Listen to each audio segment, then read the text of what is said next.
En fait, ce qui s'est passé, c'est assez amusant. C'est une de mes belles-sœurs qui est venue un jour avec une paire d'espadrilles, un très joli bouton en nacre et un ruban de satin blanc pour me faire un petit cadeau.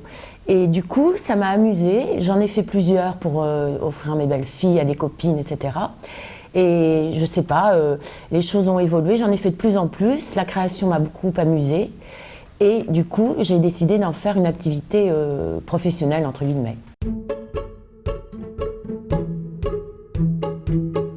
Je suis la seule à customiser de cette façon-là des espadrilles. Il existe des gens qui font des photos sur le tissu ou qui mettent des liberties à l'intérieur de l'espadrille, etc.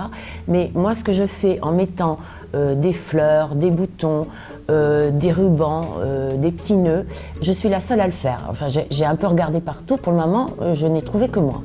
Voilà. Donc c'est quand même très, très particulier et tout à fait unique pour l'instant. C'est très excitant parce qu'il faut trouver des clients.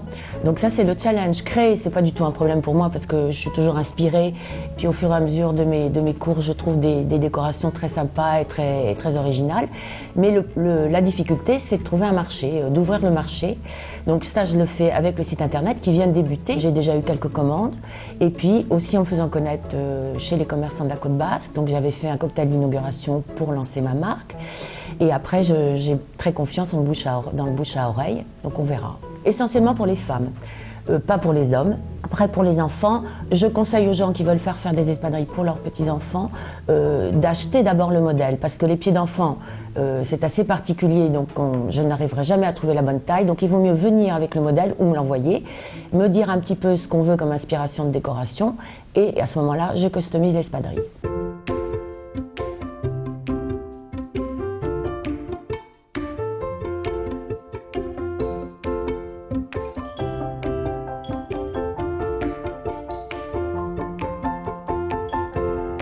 Je les crée, généralement je pose mon modèle, enfin je crée mon modèle et le lendemain je couds. Parce que j'aime bien avoir une nuit pour dormir et revoir ce que j'ai fait, parce que quelquefois ça me plaît pas, donc je recommence, donc ça dépend. Les modèles qui vont bien tout de suite, je peux mettre 3/4 d'heure à les créer, et des modèles que je vais refaire, quelquefois il y a vraiment des modèles qui achoppent, donc là ça peut prendre 2-3 heures, ça dépend, c'est très très variable. Alors pour le moment, ça vient uniquement d'Espagne, les plates comme pour les compenser. À partir de la fin mai, je vais recevoir une grosse livraison d'Espace Soul de Moléon, donc je vais commencer à travailler avec les espadrilles françaises, et donc je vais essayer de continuer le plus possible. Après c'est assez compliqué parce que ce sont des entreprises qui n'ont pas de stock, et les délais de livraison sont très importants, au moins 2 mois.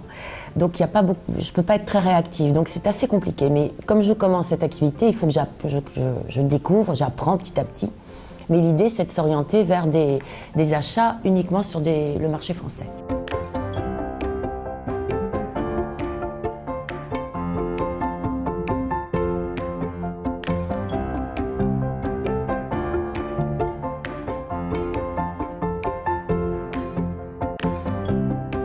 Je ne sais pas si je sors vraiment sur l'engouement. Moi, j'ai toujours porté des espadrilles depuis que je suis toute petite. Et ici, j'ai toujours mis des espadrilles.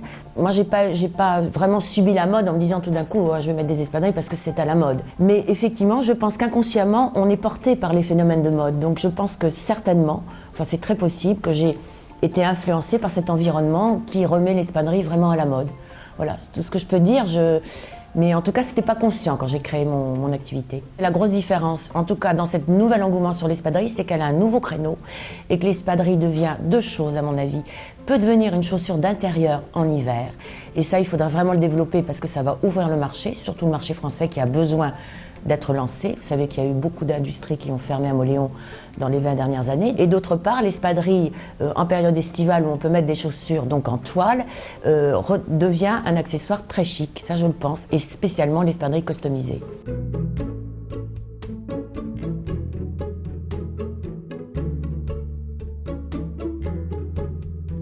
C'est un grand luxe. Avant, je faisais des chambres d'hôtes. Du reste, je vais peut-être reprendre l'année prochaine, je ne sais pas, mais je me donnais 1 an pour me consacrer aux espadrilles, parce que quand on lance une affaire, c'est toujours un petit peu prenant. Et donc, moi, j'aime beaucoup travailler à la maison. J'ai fait mes chambres d'hôtes pendant 10 ans. Là, je travaille depuis janvier à la maison.